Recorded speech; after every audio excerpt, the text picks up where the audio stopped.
இந்த சூழ்நிலையில அந்த நீதிமன்றம், நான் ஏற்கனவே சொன்ன மாதிரி தான், நீதிமன்றத்துக்கு நம்ம நீதிமன்றத்துல வழக்கு தொடுத்துட்டாலே நமக்கு சாதகமா தீர்ப்பு கிடைச்சிடணும் அப்படின்னு அவசியம் கிடையாது, நம்ம பாதிக்கப்பட்டிருந்தாலுமே.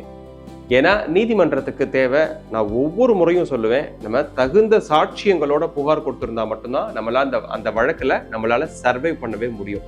அப்போ நீதிமன்றத்துக்கு போறோம் அப்படின்னா தகுந்த சாட்சியங்கள் இருக்கணும். அது ஓரல் எவிடன்ஸா இருக்கலாம், அதாவது வாய்மொழி சாட்சியமா இருக்கலாம், இல்லைன்னா ரிட்டன் எவிடன்ஸா இருக்கலாம், ஒரு டாக்குமெண்ட்ரி எவிடன்ஸா இருக்கலாம், இல்ல ஐ விட்னஸா இருக்கலாம், இல்லைன்னா ஒரு சர்க்கம்ஸ்டான்ஷியல் எவிடன்ஸ். இதுல ஏதாவது அந்த எவிடன்ஸ் அப்படிங்கிற அந்த பார்ட், சாட்சியம் அப்படிங்கிற அந்த பார்ட் வந்து அந்த வழக்குல ரொம்ப இன்றியமையாத ஒண்ணு, ரொம்ப அத்தியாவசியமான ஒண்ணு, அவசியமான ஒண்ணு. அப்போ நம்ம நீதிமன்றத்துக்கு போறோம் அப்படின்னா தகுந்த சாட்சியங்கள் தேவை.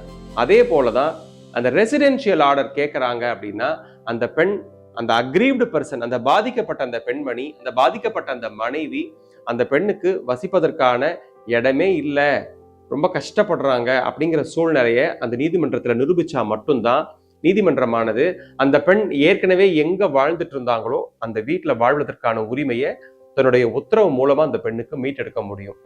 இதுல நிறைய விஷயங்கள் நம்ம யோசிக்கணும்.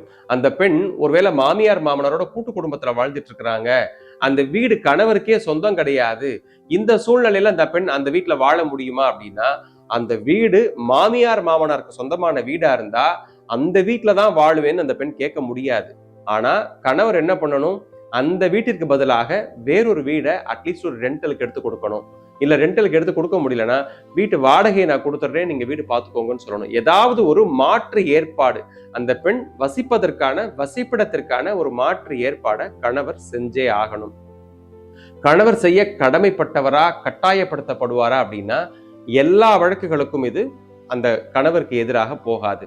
ஒருவேளை அந்த மனைவி மாசம் ஒரு 1,00,000 ரூபாய் சம்பாதிக்கிறாங்க, இல்ல ஒரு 50,000 ரூபாய் சம்பாதிக்கிறாங்க, நல்ல ஒரு படிப்பு இருக்கு, நல்ல உத்தியோகம் இருக்கு அப்படின்னா, அந்த பெண் தனித்து வாழக்கூடிய கெப்பாசிட்டியோடு இருக்கிறாங்க அப்படின்னா அந்த பெண்ணுக்கு வந்து ரெசிடென்ஷியல் ஆர்டர் கொடுக்கணும் அப்படிங்கிற அவசியமே கிடையாது.